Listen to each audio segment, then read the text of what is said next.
Hey everybody, welcome back. Well, I do have a lot to show you today, and some things I'm not going to show you simply because I didn't get a chance to record some things. Things have been really busy at work, and I'm adjusting the camera as I'm talking to you. Things have been really busy at work, and I had to do an emergency fill-in for one of the instructors at one of the X-ray schools.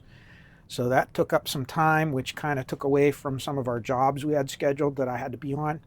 We've had a lot of service items come up and not enough personnel, so I've been out in the field. So I really, when I do have time to come down and work on this Hedge amp, I just kind of come down, do a little tiny bit, and then move on. So I'm just going to catch you up where I am, and you're going to actually see some things going on here now on the next video. But I just want to do this one so you kind of see where I am and what I've done, and hopefully we'll be able to get some more time at the bench. Hang in there is all I can say, and we'll do what we can when we can. So let's take a look. Okay, first thing I want to show you is the type of metal I'm using. This is a piece of sheet aluminum, or aluminium, however you want to say it, and it is relatively thick. You can see it's about, let's see here where we are. Well, it would help if I got this thing zeroed. There we go.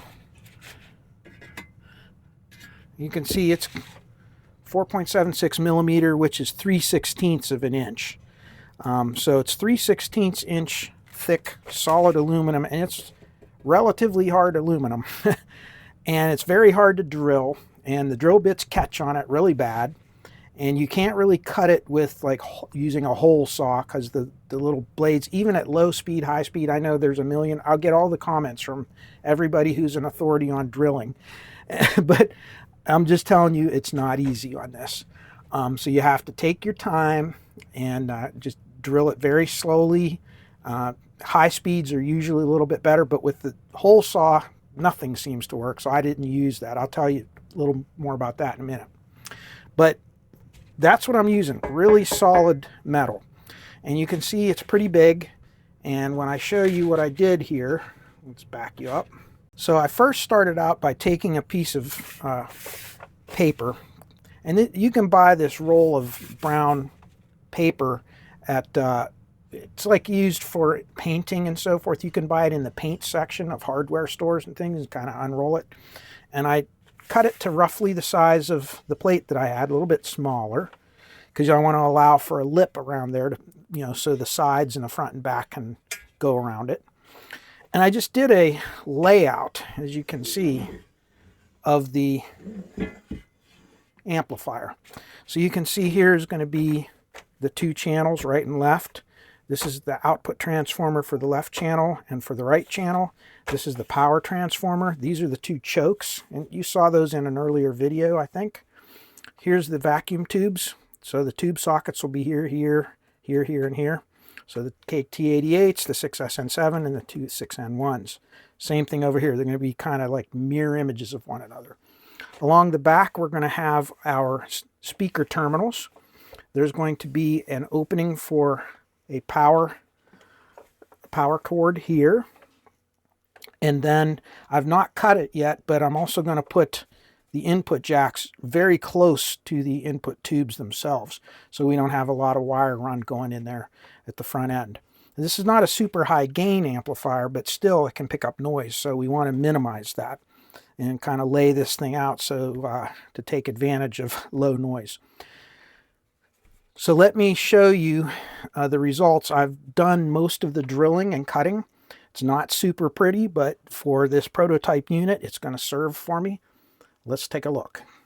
So as you can see, wherever the holes should be, I punched right through them with one of these center punches, and I have a pretty hefty one here, and this thing will pop a really good center punch hole in there.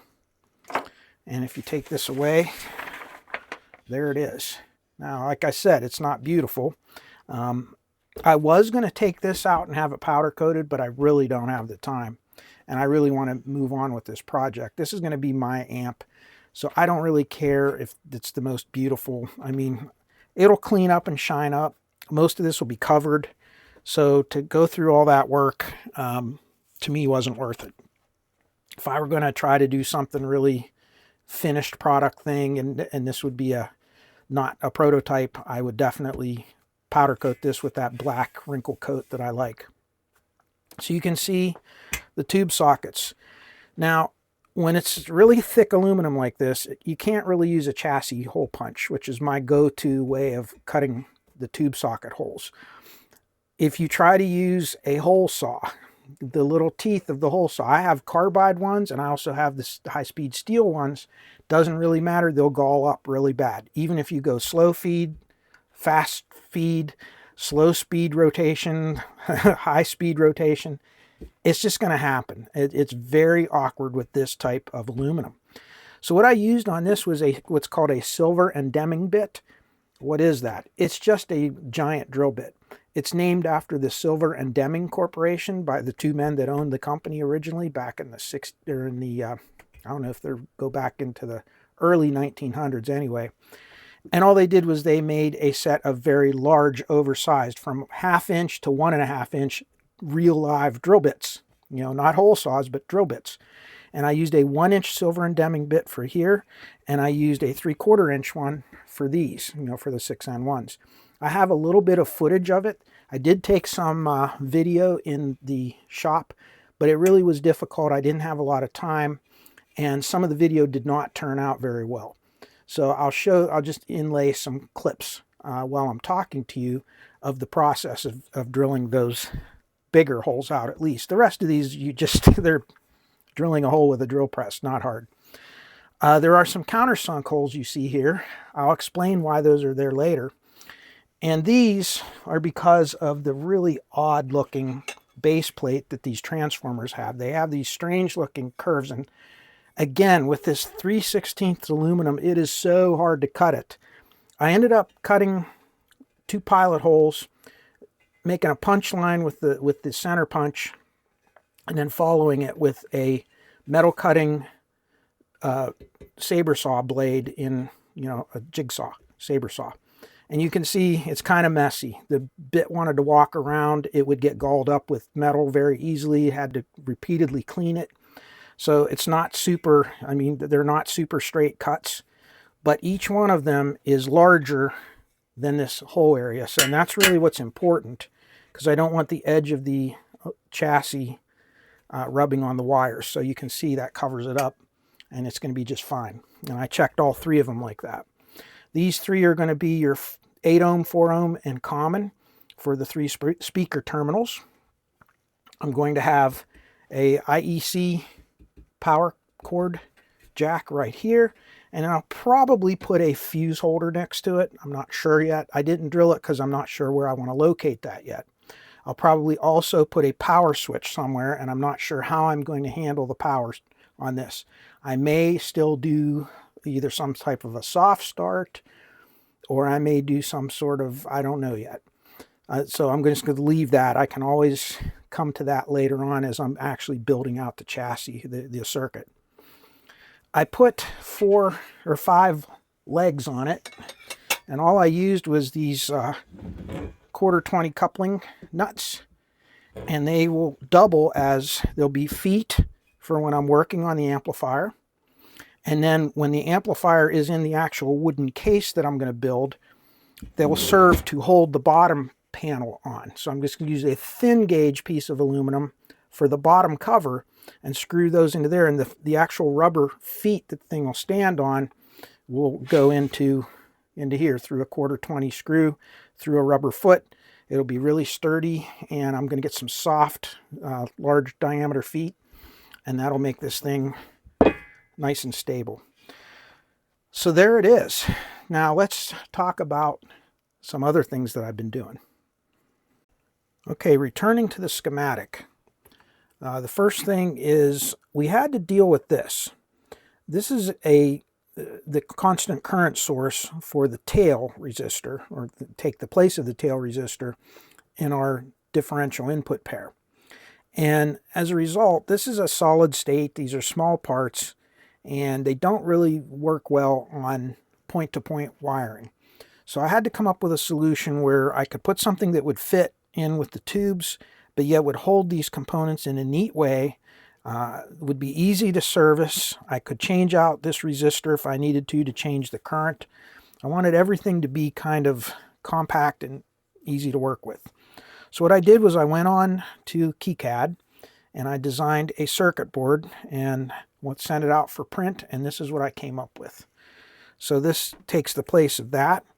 There's our two transistors, our capacitors, all the resistors, and then our three terminals, because there's three terminals. There's your negative input voltage, the part that connects to the tail of the input pair, and ground. And you can see right there we have minus 12.6 input and ground.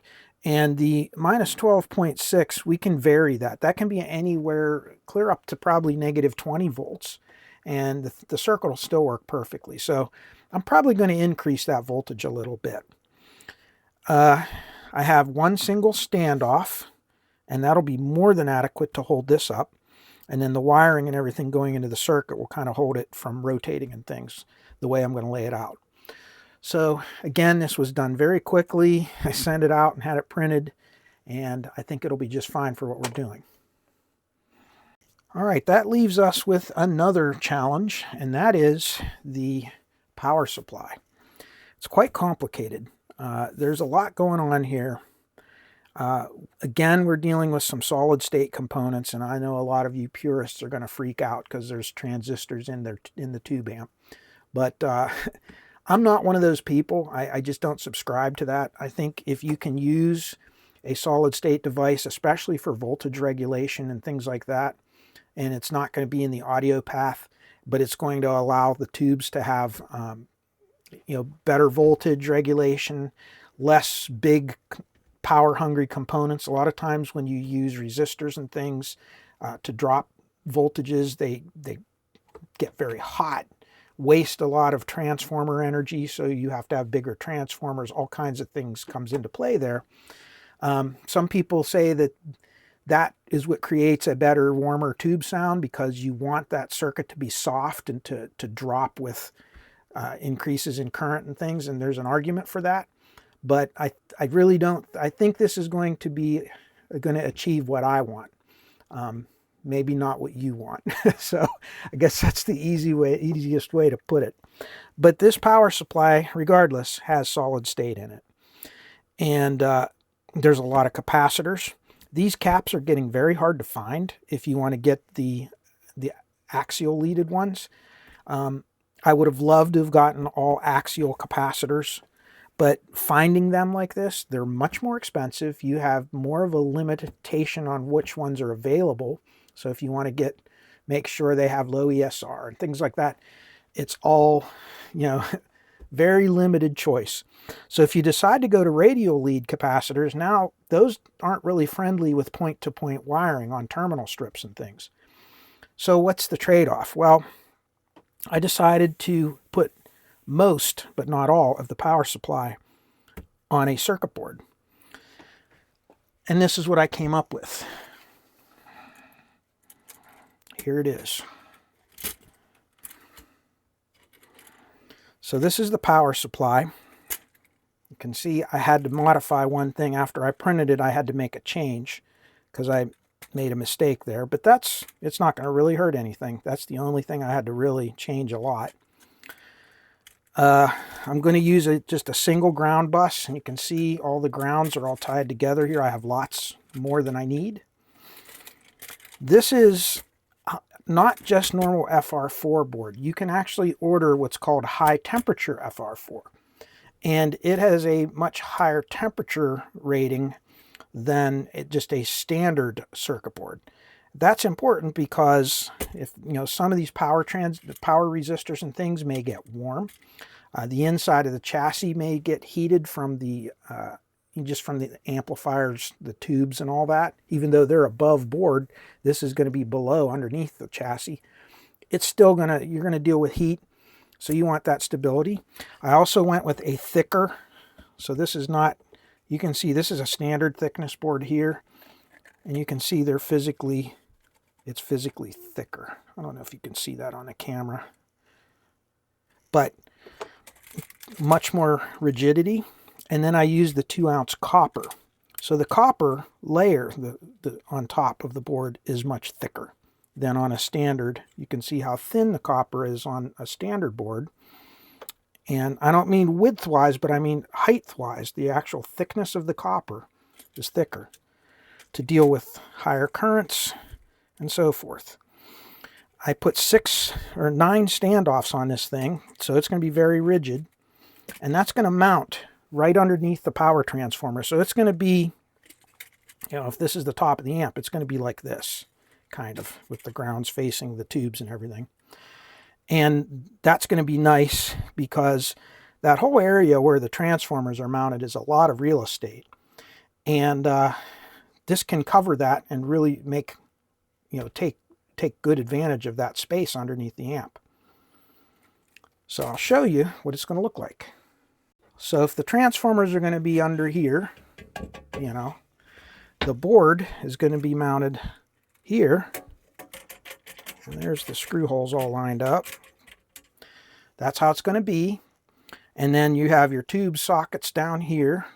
You'll have, this is going to be blank here because those two chokes are going to be above board, because remember, they have really nice looking cases over them. If I can find one here, you can see.